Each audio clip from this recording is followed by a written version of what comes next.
بسم اللہ الرحمن الرحیم۔ میں شاہدہ خان۔ ناظرین اکرام، السلام علیکم رحمۃ اللہ وبرکاتہ۔ آج ہم قرآن کریم کی ایک ایسی عظیم سورت کے بارے میں بتانے جا رہے ہیں جس کا آغاز ہی انسان کے دل کو جھنجھوڑ دینے والے الفاظ سے ہوتا ہے۔ یہ ہے سورہ واقعہ، ایک ایسی سورت جو ہمیں دنیا کی چمک دمک سے نکال کر آخرت کی طرف متوجہ کرتی ہے۔ ایک ایسی سورت جو ہمیں بتاتی ہے کہ ایک دن وہ وقت ضرور آنے والا ہے جب یہ دنیا، اس کی دولت، اس کے عہدے، اس کی شہرت اور اس کی تمام ظاہری طاقتیں ختم ہو جائے گی، اور پھر انسان کے سامنے صرف اس کے اعمال ہوں گے۔ اللہ تعالیٰ فرماتے ہیں جب وہ ہونے والی قیامت واقع ہو جائے گی، اس کے واقع ہونے میں کوئی جھوٹ نہیں ہوگا۔ ناظرین، سورہ واقعہ کا مرکزی پیغام ہی یہی ہے، قیامت کی یقینی حقیقت، انسان کا انجام اور اللہ تعالیٰ کی قدرت۔ سورہ واقعہ ہمیں سب سے پہلے کیا یاد دلاتی ہے؟ ذرا تصور کیجئے، ایک دن دنیا کا پورا نظام بدل جائے گا۔ وہ زمین جس پر انسان آج اکڑ کر چلتا ہے لرز اٹھے گی۔ وہ پہاڑ جنہیں انسان مضبوطی کی علامت سمجھتا ہے ریزہ ریزہ کر دیے جائیں گے۔ اللہ تعالیٰ فرماتے ہیں جب زمین پوری شدت سے ہلا دی جائے گی اور پہاڑ ریزہ ریزہ کر دیے جائیں گے، پھر وہ بکھرے ہوئے غبار کی طرح ہو جائیں گے۔ ناظرین، جس پہاڑ کو دیکھ کر آج انسان اپنی طاقت کا احساس کرتا ہے، قیامت کے دن وہی پہاڑ بھی اللہ کے حکم کے سامنے بے بس ہوں گے۔ تو پھر انسان کی طاقت کیا ہے؟ ہماری دولت کیا ہے؟ ہماری شہرت کیا ہے؟ ہماری دنیا کی کامیابی کیا ہے؟ سورہ واقعہ ہمیں یہی احساس دلاتی ہے، اصلی کامیابی دنیا کی نہیں، آخرت کی کامیابی ہے۔ سورہ واقعہ کی ایک بہت بڑی خوبی یہ ہے کہ اللہ تعالیٰ قیامت کے دن انسانوں کے انجام کو الگ الگ گروہوں میں بیان فرماتے ہیں۔ اللہ تعالیٰ فرماتے ہیں تم 3 گروہوں میں بانٹ دیے جاؤ گے۔ پھر اللہ تعالیٰ بیان فرماتے ہیں، پہلا اصحاب المیمنہ، یہ دائیں ہاتھ والے لوگ ہیں، ان کے لیے کامیابی ہے، عزت ہے اور اللہ تعالیٰ کی بے شمار نعمتیں ہیں۔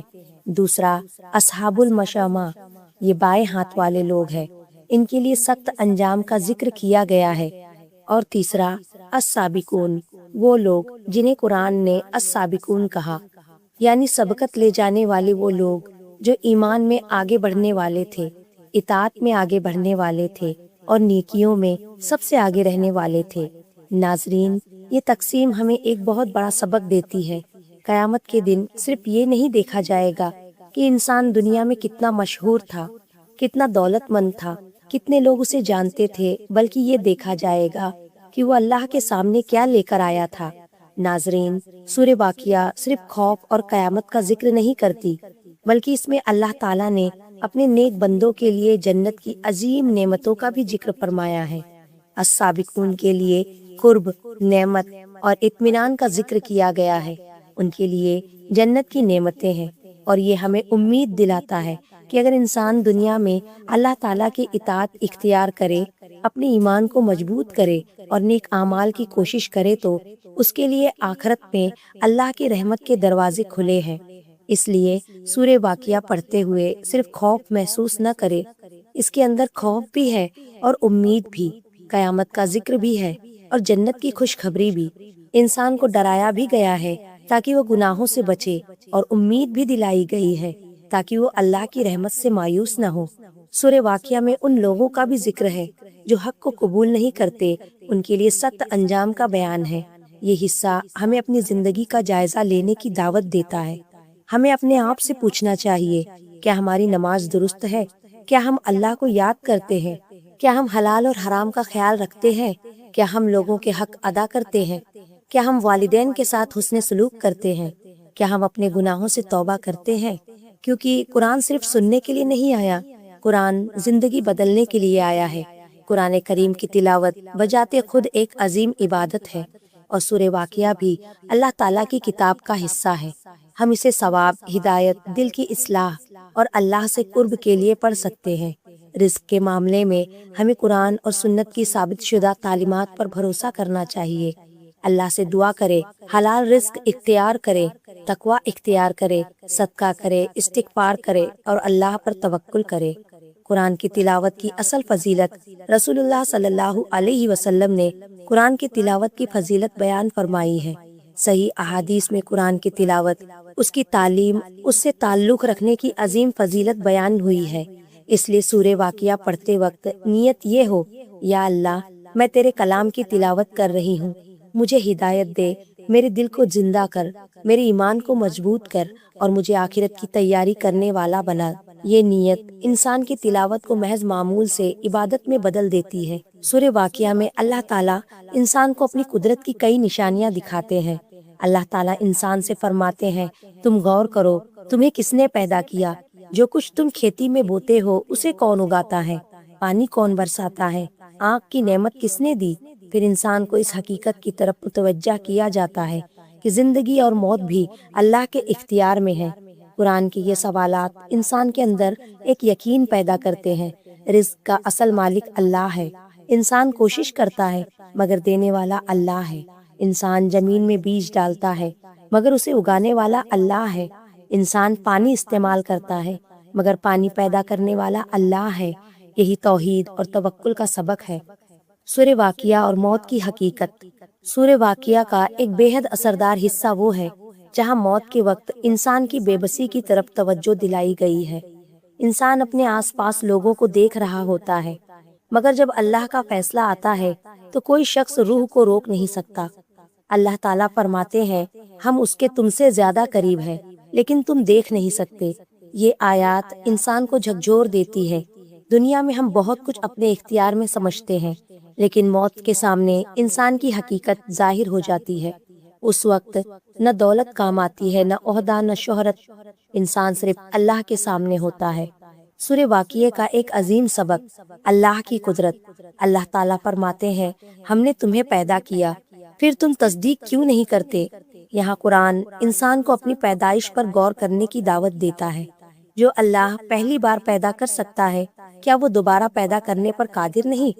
جو اللہ ایک بے جان زمین کو بارش کے ذریعے زندہ کرتا ہے، کیا وہ انسان کو موت کے بعد دوبارہ زندہ نہیں کر سکتا؟ سورہ واقعہ اسی حقیقت کو دل میں مضبوط کرتی ہے۔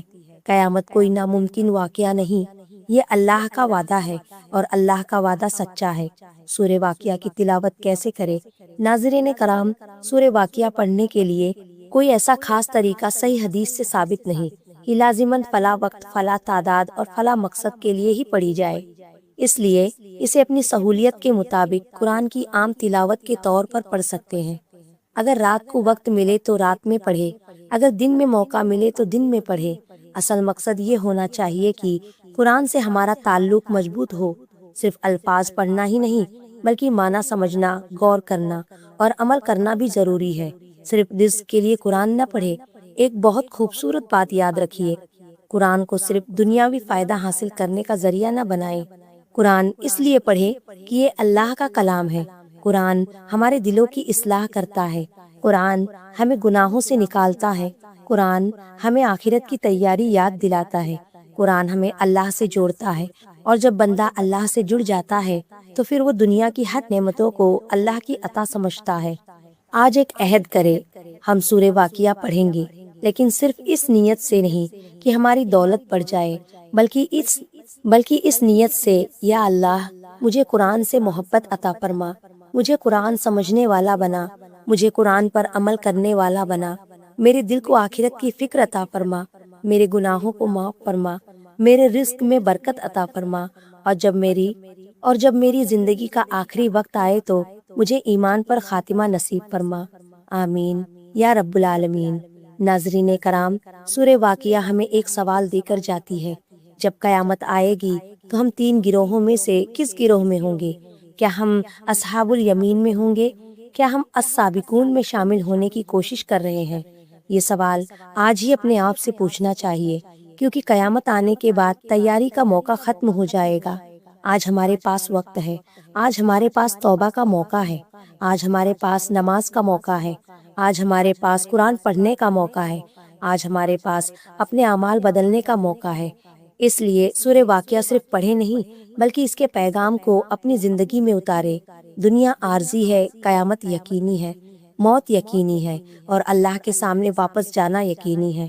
اللہ تعالی ہمیں قرآن سے سچی محبت عطا فرمائے، قرآن کو سمجھنے اور اس پر عمل کرنے کی توفیق عطا فرمائے، ہمارے رزق میں حلال برکت عطا فرمائے، ہماری مغفرت فرمائے اور ہمیں قیامت کے دن اصحاب الیمین اور اپنے مقرب بندوں میں شامل فرمائے۔ آمین یا رب العالمین۔ اگر آپ کو یہ بیان پسند آیا ہو تو اسے دوسروں تک ضرور پہنچائے تاکہ قرآن کریم کی یہ عظیم نصیحت زیادہ سے زیادہ لوگوں تک پہنچے۔ ناظرین، اگر یہ واقعہ آپ کے دل کو چھو گیا ہو تو اسے صرف ایک کہانی سمجھ کر مت چھوڑیے، اسے اپنے دوستوں اور اپنے عزیزوں تک پہنچائیے۔ شاید آپ کی ایک شیئر کی ہوئی ویڈیو کسی کے دل میں ایمان کی ایک چنگاری جگا دے۔ اگر آپ ایسے ہی دل کو چھو لینے والی اسلامی تاریخی واقعہ سننا چاہتے ہیں تو ہمارے چینل کو سبسکرائب کیجیے، ویڈیو کو لائک کیجیے اور کمنٹ میں اللہ کے 99 ناموں میں سے ایک نام ضرور لکھیں۔